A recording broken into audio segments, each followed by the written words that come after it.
हाय दोस्तों, मैं रजनीश कुमार यादव मां विंध्यवासिनी क्लासेस से आपका हार्दिक स्वागत एवं अभिनंदन करता हूं। दोस्तों, मैं आपको इतिहास के मौर्य काल से आने वाले सभी इम्पॉर्टेंट क्वेश्चन आपके समक्ष प्रस्तुत कर रहा हूं। दोस्तों, जो आपके एग्जाम की दृष्टि से बहुत ही महत्वपूर्ण होगा। दोस्तों, जो पहली बार हमारे चैनल पर आए हैं वह चैनल को सब्सक्राइब कर लें, लाइक एवं शेयर करना न भूलें। दोस्तों, चलिए हम देखते हैं पहला क्वेश्चन। चाणक्य का अन्य नाम था। तो जो चाणक्य का अन्य नाम था वह क्या था? विष्णुगुप्त। इसको कौटिल्य भी कहा जाता है।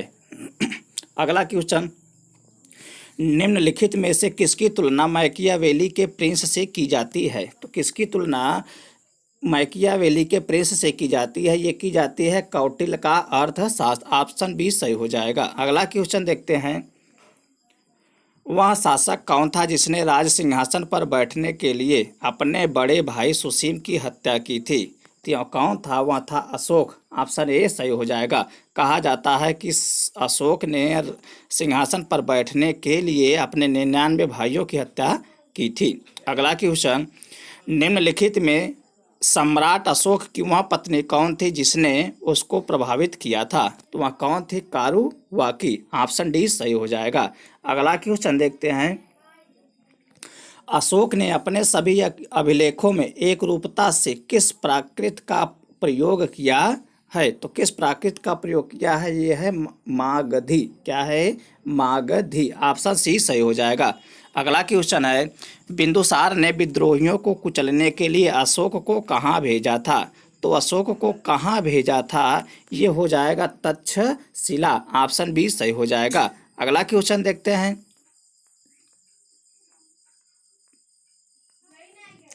निम्नलिखित में से वह व्यक्ति कौन था जिसका नाम देवाम प्रियदर्शी भी था? वह व्यक्ति कौन था जिसका नाम देवाम प्रियदर्शी भी था? तो वह था सम्राट, मौर्य सम्राट अशोक। ऑप्शन ए सही हो जाएगा। अगला क्वेश्चन देखते हैं। निम्नलिखित में से प्राचीनतम राजवंश कौन सा है? तो जो प्राचीनतम राजवंश है इसमें से चारों में से जो प्राचीनतम राजवंश है वह है आपका मौर्य वंश। ऑप्शन ए सही हो जाएगा। अगला क्वेश्चन देखते हैं। कौटिल्य या चाणक्य किसका प्रधानमंत्री था? तो किसका प्रधानमंत्री था? ये चंद्रगुप्त मौर्य का प्रधानमंत्री था। ऑप्शन बी सही हो जाएगा। अगला क्वेश्चन देखते हैं। कलिंग विजय के उपरांत अशोक महान ने निम्नलिखित किस धर्म को अंगीकार कर लिया था? तो किसको कर लिया था? बौद्ध धर्म को। ऑप्शन बी सही हो जाएगा। अगला क्वेश्चन देखते हैं। देखिए दोस्तों, ये किसी न किसी एग्जाम में आए हुए हैं जो आपके एग्जाम की दृष्टि से भी महत्वपूर्ण हैं। चलिए देखते हैं अगला क्वेश्चन। चंद्रगुप्त के शासन विस्तार में किसने मुख्य रूप से मदद की थी? चंद्रगुप्त के शासन विस्तार में किसने मुख्य रूप से मदद की थी? तो किसने की थी? ये किए थे चाणक्य। ऑप्शन सी सही हो जाएगा। अगला क्वेश्चन, सांची किस कला व मूर्ति कला का निरूपण करता है? तो सांची किस कला व मूर्ति कला का निरूपण करता है? ये बौद्ध से। ऑप्शन बी सही हो जाएगा। अगला क्वेश्चन देखते हैं। प्राचीन भारत का वह प्रसिद्ध शासक जिसने अपने जीवन के अंतिम दिनों में जैन धर्म को अपनाया था? तो जैन धर्म को अपने अंतिम दिनों में किसने अपनाया था? ये अपनाए थे चंद्रगुप्त मौर्य। अगला क्वेश्चन, मौर्य साम्राज्य की स्थापना किसने की? तो मौर्य साम्राज्य की स्थापना किसने की थी? चंद्रगुप्त मौर्य। ऑप्शन बी सही हो जाएगा। अगला क्वेश्चन देखते हैं। मौर्य साम्राज्य में प्रचलित मुद्रा का नाम क्या था? तो मौर्य साम्राज्य में प्रचलित मुद्रा का नाम क्या था? वह था पर्ण। ऑप्शन ए सही हो जाएगा। अगला क्वेश्चन, निम्नलिखित में से कौन मौर्य वंश का शासक नहीं है? तो मौर्य वंश का शासक कौन नहीं है? यह है अजात शत्रु। ऑप्शन ए सही हो जाएगा। अगला क्वेश्चन देखते हैं। निम्नलिखित में से अशोक का उत्तराधिकारी कौन था? तो अशोक का जो उत्तराधिकारी था वह था कुणाल। ऑप्शन ए सही हो जाएगा। अगला क्वेश्चन, मुद्रा राक्षस का लेखक निम्न में से कौन सा? तो मुद्रा राक्षस के जो लेखक थे वह थे विशाख दत्त। ये इंपॉर्टेंट क्वेश्चन है, ये एकदम वेरी वेरी इंपॉर्टेंट क्वेश्चन है। ऑप्शन बी सही हो जाएगा। अगला क्वेश्चन देखते हैं। विशाख दत्त के प्राचीन भारतीय नाटक मुद्रा राक्षस की विषय वस्तु है। तो ये क्या है? ये है आपका चंद्रगुप्त मौर्य के समय में राज दरबार की दुर्भिक्ष संधियों के बारे में। ऑप्शन डी सही हो जाएगा। अगला क्वेश्चन देखते हैं। मालवा, गुजरात एवं महाराष्ट्र किस शासक ने पहली बार जीते? किस शासक ने मालवा, गुजरात एवं महाराष्ट्र को पहली बार जीता? वह कौन था? वह था चंद्रगुप्त मौर्य। ऑप्शन डी सही हो जाएगा। अगला क्वेश्चन। किसने सहिष्णुता, उदारता और करुणा के त्रिविध आधार पर राजवंश की स्थापना की? तो राजवंश की स्थापना किसने की थी? ये किए थे अशोक ने। ऑप्शन ए सही हो जाएगा। अगला क्वेश्चन। निम्नलिखित किस शहर में अशोक के शिलालेख नहीं है? तो किस शहर में अशोक के शिलालेख नहीं है? तो वह है पाटलिपुत्र। ऑप्शन सी सही हो जाएगा। अगला क्वेश्चन। अर्थशास्त्र का लेखक समकालीन था। तो अर्थशास्त्र के जो लेखक हैं किसके समकालीन थे? ये थे चंद्रगुप्त। ये किसके समकालीन थे? चंद्रगुप्त का। ऑप्शन बी सही हो जाएगा। अगला क्वेश्चन। नंद वंश के पश्चात मगध पर किस राजवंश ने शासन किया?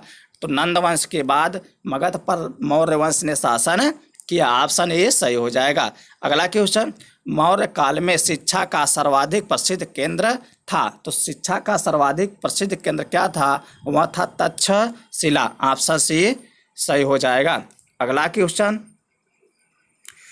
मेगास्थनीज की पुस्तक का नाम क्या है? मेगास्थनीज की पुस्तक का नाम क्या है? तो यह नाम है इंडिका। ऑप्शन डी सही हो जाएगा। अगला क्वेश्चन।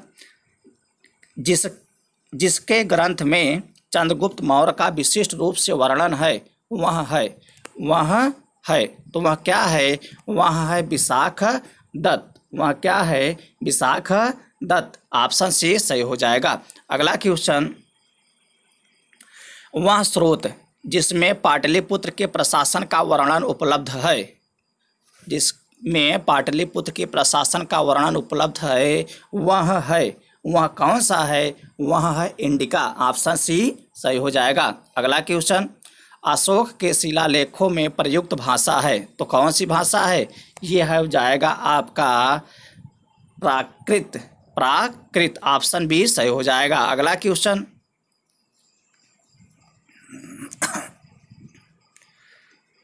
अगला क्वेश्चन देखते हैं। मेगास्थनीज ने निम्नलिखित में किस मौर्य राजा ने दक्कन की विजय प्राप्त की थी? तो दक्कन की विजय प्राप्त किसने की थी? ये किए थे चंद्रगुप्त मौर्य। ऑप्शन बी सही हो जाएगा। अगला क्वेश्चन। मेगास्थनीज ने भारतीय समाज को कितनी श्रेणियों में विभाजित किया? तो मेगास्थनीज ने भारतीय समाज को कितनी श्रेणियों में विभाजित किया? ये 7 श्रेणियों में विभाजित किए थे। ऑप्शन डी सही हो जाएगा। अगला क्वेश्चन देखते हैं। कौटिल्य के अर्थशास्त्र में किस पहलू पर प्रकाश डाला गया है? तो कौटिल्य के अर्थशास्त्र में किस पहलू पर प्रकाश डाला गया है? तो किस पहलू पर प्रकाश डाला गया है? ये राजनीतिक जो अर्थशास्त्र है ये राजनीति से संबंधित है, राजनीतिक नीतियाँ। ऑप्शन बी सही हो जाएगा। अगला क्वेश्चन। निम्न में से कौन सा क्षेत्र अशोक के साम्राज्य में सम्मिलित नहीं था? तो अशोक के साम्राज्य में सम्मिलित नहीं था, वह था श्रीलंका। ऑप्शन सी सही हो जाएगा। अगला क्वेश्चन देखते हैं। पाटलिपुत्र को किस शासक ने सर्वप्रथम अपनी राजधानी बनाई? पाटलिपुत्र को किस शासक ने सर्वप्रथम अपनी राजधानी बनाई? तो बनाए थे ये चंद्रगुप्त मौर्य। ऑप्शन ए सही हो जाएगा। अगला क्वेश्चन। पाटलिपुत्र में स्थित चंद्रगुप्त का महल मुख्यतः बना था। तो जो चंद्रगुप्त का महल बना था यह किसका बना था? यह बना था लकड़ी का। यह बना था लकड़ी का। ऑप्शन सी सही हो जाएगा। अगला क्वेश्चन। बराबर गया जिला की गुफाओं का उपयोग किसने आश्रय गृह के रूप में किया? किसने किया था आश्रय गृह के रूप में? आजीविकों ने। ऑप्शन ए सही हो जाएगा। अगला क्वेश्चन, किस अभिलेख से यह साबित होता है कि चंद्रगुप्त का प्रभाव पश्चिम भारत तक फैला हुआ था?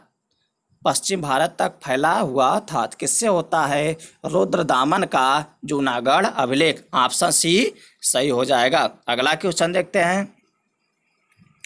दोस्तों जो चैनल पर पहली बार आए हैं चैनल को सब्सक्राइब जरूर कर लें, लाइक एवं शेयर करना ना भूलें। चलिए देखते हैं अगला क्वेश्चन।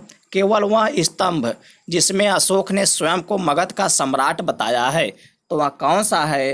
वो है आपका भाब्रू स्तंभ। ऑप्शन डी सही हो जाएगा। अगला क्वेश्चन देखते हैं, सूची मिलान करना है।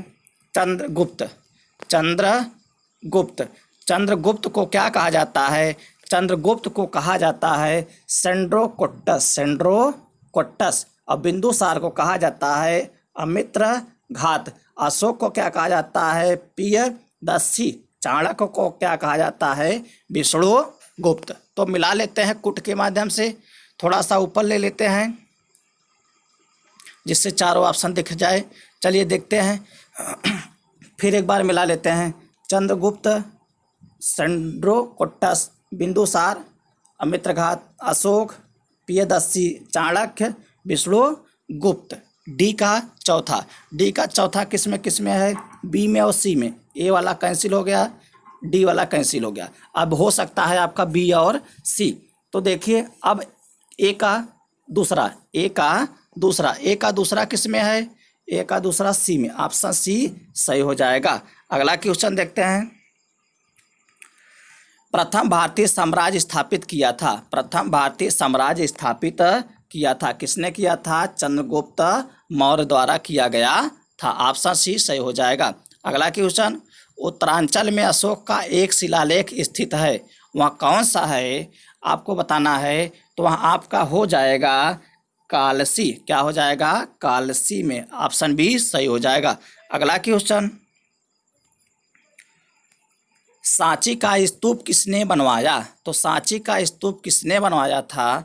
तो सांची का स्तूप बनवाए थे अशोक ने। ऑप्शन ए सही हो जाएगा। अगला क्वेश्चन, अशोक के शिलालेखों को पढ़ने वाला प्रथम अंग्रेज कौन था? तो ये प्रथम अंग्रेज कौन था? ये थे जेम्स प्रिंसेप। ऑप्शन डी सही हो जाएगा। चलिए देखते हैं आगे।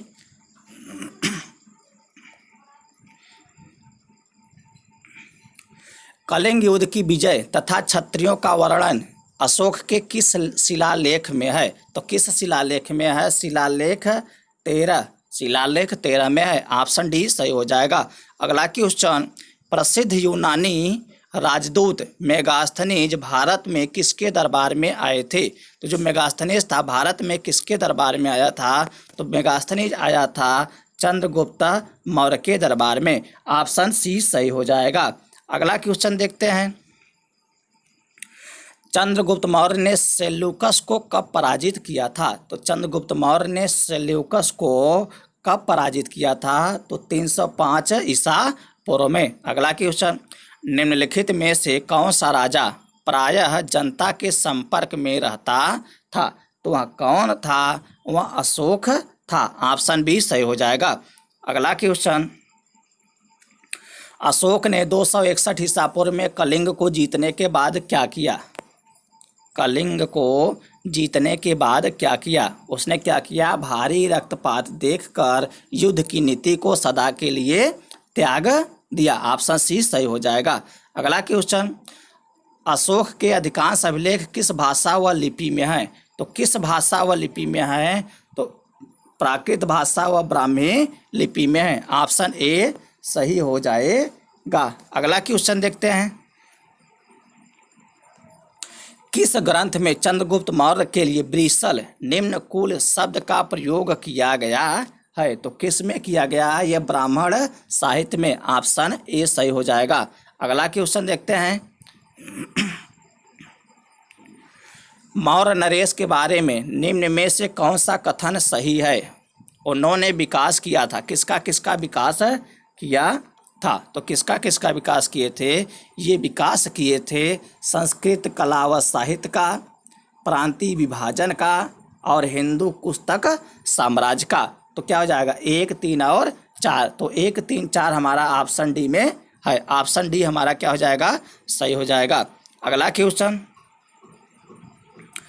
कथन और कारण से है। कथन ए क्या कह रहा है कि अशोक ने कलिंग को मौर्य साम्राज्य में जोड़ लिया था। अशोक ने कलिंग को मौर्य साम्राज्य में जोड़ लिया था। अगला कह रहा है कारण आर, कलिंग दक्षिण भारत को आने वाले स्थलीय एवं समुद्री मार्गों को नियंत्रित करता था। तो क्या हो जाएगा, ए गलत है किंतु आर सही है। ऑप्शन डी सही हो जाएगा। अगला क्वेश्चन अशोक के जो शिलालेख संगम राज्य के बारे में हमें बताते हैं उनमें शामिल है तो उनमें कौन कौन शामिल है, उनमें शामिल है दूसरा एवं 13वां। ऑप्शन सी सही हो जाएगा। अगला क्वेश्चन फिर कथन एवं कारण से दिया है।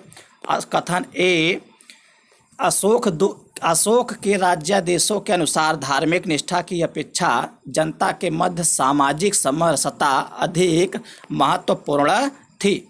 कथन आर कह रहा है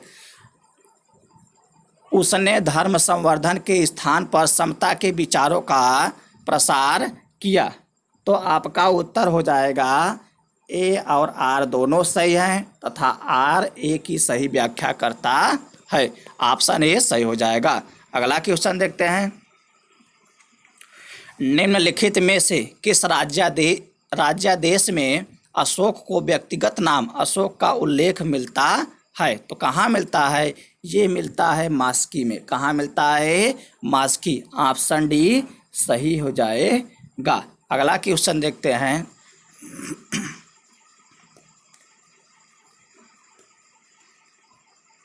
निम्नलिखित वक्तव्यों में कौन सा एक वक्तव्य अशोक के प्रस्तर स्तंभों के बारे में गलत है। निम्नलिखित वक्तव्यों में कौन सा एक वक्तव्य अशोक के प्रस्तर स्तंभों के बारे में गलत है। तो यह कौन सा गलत है, ये गलत हो जाएगा ऑप्शन डी, ये स्थापत्य संरचना के भाग हैं। अगला क्वेश्चन श्रीनगर की स्थापना किस मौर्य शासक ने की थी। तो श्रीनगर की स्थापना किस मौर्य शासक ने की थी, अशोक ने। ऑप्शन ए सही हो जाएगा। अगला क्वेश्चन देखते हैं सुमेलित करना है। एक तरफ प्रांत है और एक तरफ राजधानी। चलिए सुमेलित करते हैं, ये सुमेलित करते हैं। चलिए ये सुमेलित करते हैं। उत्तरापथ का हो जाएगा तक्षशिला, दक्षिणापथ का सुवर्णगिरी, अवंती राष्ट्र का उज्जैनी, पूर्वी प्रदेश का पाटलिपुत्र।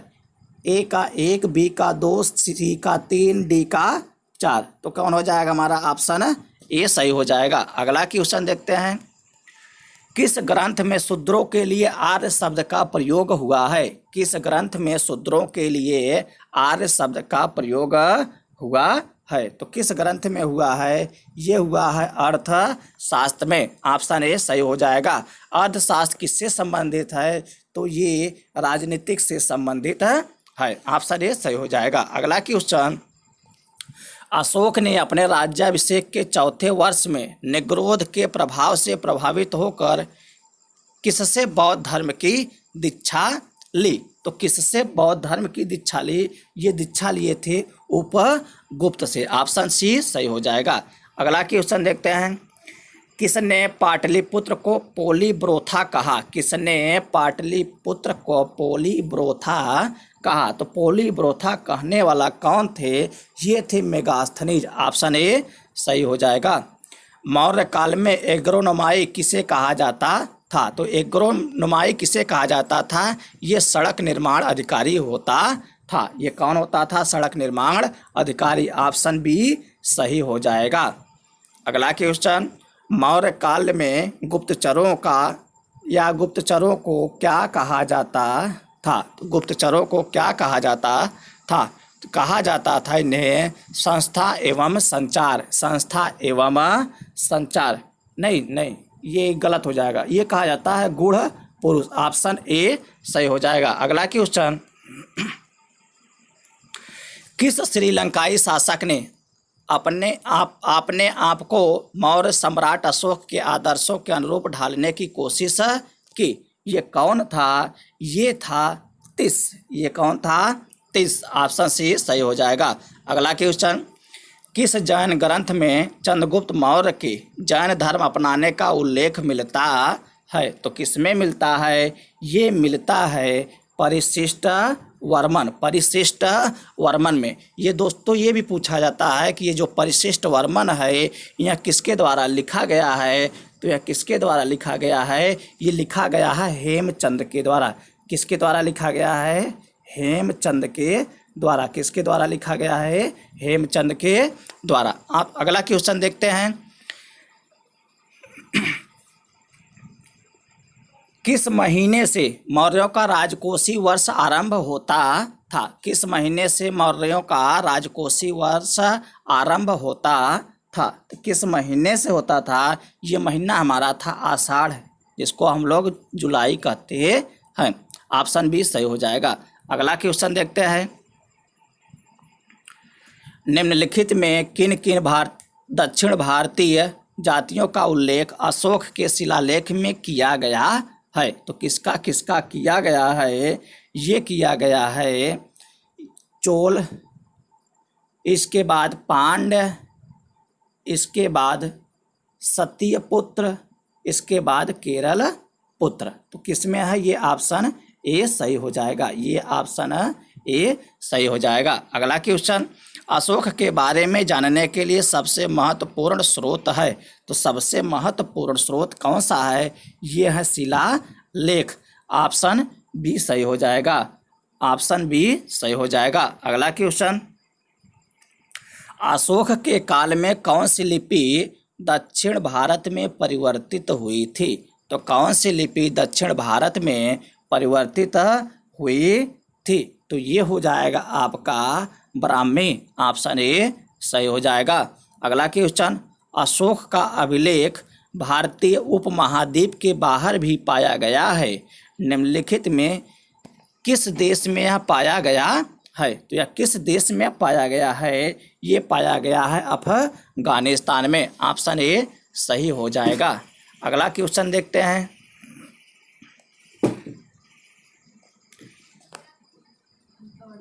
अंतपालिश किए गए एकाश्म अशोक स्तंभ किस पांडुरंजित बालुकाश्म के एकल टुकड़ों में तक्षित किए गए? उसे साधारणतः कहाँ की खदानों से निकाला गया था? तो कहाँ की खदानों से निकाला गया था? ये निकाला गया था मिर्जापुर के समीप चुनार से। ऑप्शन ए सही हो जाएगा। अगला क्वेश्चन, भारतीय लिखने की कला नहीं जानते थे, यह किसकी युक्ति है? जो भारतीय लोग थे वह लिखने की कला नहीं जानते थे, यह किसने कहा? ये किसने कहा था? ये कहे थे मेगास्थनीज ने। ऑप्शन डी सही हो जाएगा। अगला क्वेश्चन, किस मौर्य सम्राट ने एक विदेशी राजा सीरिया के एंटियोकस फर्स्ट से अंजीर, शराब और दार्शनिक को भारत भेजने का आग्रह किया था? ये किसने किया था? ये किए थे बिंदुसार ने। ऑप्शन बी सही हो जाएगा। अगला क्वेश्चन, अशोक द्वारा कलिंग पर चढ़ाई की जानकारी के लिए कौन सबसे महत्वपूर्ण स्रोत है? तो सबसे महत्वपूर्ण स्रोत कौन सा है? 13वां बृहत शिलालेख। ऑप्शन सी सही हो जाएगा। अगला क्वेश्चन देखते हैं, बिंदुसार की मृत्यु के समय अशोक एक प्रांत का गवर्नर था, इस प्रांत की पहचान करें। तो वह कहाँ का था? वह तक्षशिला का गवर्नर था। वह कहाँ का गवर्नर था? नहीं, वह गवर्नर था उज्जैन का। ऑप्शन ए सही हो जाएगा। अगला क्वेश्चन, किस शिलालेख में अशोक ने घोषणा की है कि सभी मनुष्य मेरे बच्चे हैं? किस शिलालेख में घोषणा की है कि सभी मनुष्य मेरे बच्चे हैं? तो किसमें किया है? पृथक कलिंग शिलालेख में। ऑप्शन ए सही हो जाएगा। अगला क्वेश्चन, कौन सी घोषणा युद्ध और हिंसा के प्रति अशोक के आंतरिक दुख को स्पष्ट करता है? तो कौन करता है? ये करता है कलिंग का पृथक शिलालेख। ऑप्शन डी सही हो जाएगा। अगला क्वेश्चन, किस शिलालेख में अशोक की यह घोषणा अंकित है किसी भी समय, चाहे मैं खाता रहूं या रानी के साथ विश्राम करता रहूं या मैं अपने अंतःशाला में रहूं, मैं जहां भी रहूं, मेरे महामात्य मुझे सार्वजनिक कार्य के लिए संपर्क कर सकते हैं। तो किसमें बताया गया है? ये बताया गया था छठे शिलालेख में। ऑप्शन डी सही हो जाएगा। अगला क्वेश्चन, निम्नलिखित में कौन अवरोही क्रम में जिला स्तर के अधिकारियों का नाम बताता है? तो यह कौन बताता है? यह बताता है आपका ये प्रादेशिक, राजूक और युक्तक। ऑप्शन ए सही हो जाएगा। अगला क्वेश्चन देखते हैं। बिष्टी है, बिष्टी है, तो बिष्टी क्या है? ये एक बेगारी है। बिष्टी क्या है? एक बेगारी है। ऑप्शन बी सही हो जाएगा। अगला क्वेश्चन, मौर्य काल में सीता से तात्पर्य है। मौर्य काल में सीता से तात्पर्य है, तो सीता से तात्पर्य क्या है? राजकीय भूमि से प्राप्त आय। राजकीय भूमि से प्राप्त आय। ऑप्शन सी सही हो जाएगा। अगला क्वेश्चन, निम्नलिखित में मौर्य कला का सबसे अच्छा नमूना कौन है? तो सबसे अच्छा नमूना जो है मौर्य कला का, वह कौन है? वह है आपका स्तंभ। क्या है? स्तंभ। ऑप्शन ए सही हो जाएगा। अगला क्वेश्चन, कहाँ से प्राप्त अभिलेखों से मौर्य काल में अकाल, सूखा जैसे दैवीय प्रकोप के समय राज्य द्वारा आहत कार्य किए जाने का विवरण मिलता है? तो कहाँ मिलता है? ये मिलता है आपका महास्थान बांग्लादेश और सहगौरा उत्तर प्रदेश से। ऑप्शन ए सही हो जाएगा। अगला क्वेश्चन, अशोक ने श्रीलंका में बौद्ध धर्म का प्रचार करने हेतु किसे भेजा? तो जो अशोक ने श्रीलंका में बौद्ध धर्म का प्रचार करने के लिए किसको भेजा था? महेंद्र और संघमित्रा को। महेंद्र और संघमित्रा को, दोनों को। ए और बी दोनों सही हो जाएगा। ऑप्शन सी सही हो जाएगा। अगला क्वेश्चन, अशोक के मनसेहरा पाकिस्तान एवं शहबाजगढ़ी पाकिस्तान से प्राप्त बृहद शिलालेख में किस लिपि का प्रयोग किया गया है? तो किस लिपि का प्रयोग किया गया है? ये किया गया है आपका खरोष्ठी लिपि का। ऑप्शन ए सही हो जाएगा। अगला क्वेश्चन, कहाँ से अशोक के द्विभाषाई ग्रीक और अरमाइक अभिलेख प्राप्त हुए हैं? तो कहाँ से अभिलेख प्राप्त हुए हैं? ये अभिलेख प्राप्त हुआ है सरएकुना कंधार से। ऑप्शन ए सही हो जाएगा। अगला क्वेश्चन, कौटिल्य द्वारा रचित अर्थशास्त्र कितने अधिकरणों में विभाजित है? तो कितने अधिकरणों में विभाजित है? तो ये विभाजित है आपका 15 अधिकरणों में तथा 180 प्रकरणों में, तथा 180 प्रकरणों में, तथा 180 प्रकरणों में। ठीक। अगला क्वेश्चन देखते हैं। अर्थशास्त्र में उल्लिखित सप्तांग में शामिल थे। अर्थशास्त्र में उल्लिखित सप्तांग में शामिल थे, तो क्या शामिल थे? ये शामिल थे राजा, क्षेत्र, प्रशासन एवं कोष। ऑप्शन ए सही हो जाएगा। ये अगला क्वेश्चन और लास्ट क्वेश्चन। अशोक का समकालीन तुर्मय कहाँ का राजा था? अशोक का समकालीन तुर्मय कहाँ का राजा था? तो ये कहाँ का राजा था? यह मिस्र का राजा था। ऑप्शन ए सही हो जाएगा। दोस्तों, ये मौर्य काल से संबंधित लास्ट क्वेश्चन था। और दोस्तों, जो चैनल पे हमारे पहली बार आए हैं वह चैनल को सब्सक्राइब कर लें, शेयर और लाइक करना ना भूलें। और इसके बाद हम एक एक वीडियो हर चैप्टर वाइज बना करके आपके समझ प्रस्तुत करते रहेंगे। धन्यवाद दोस्तों।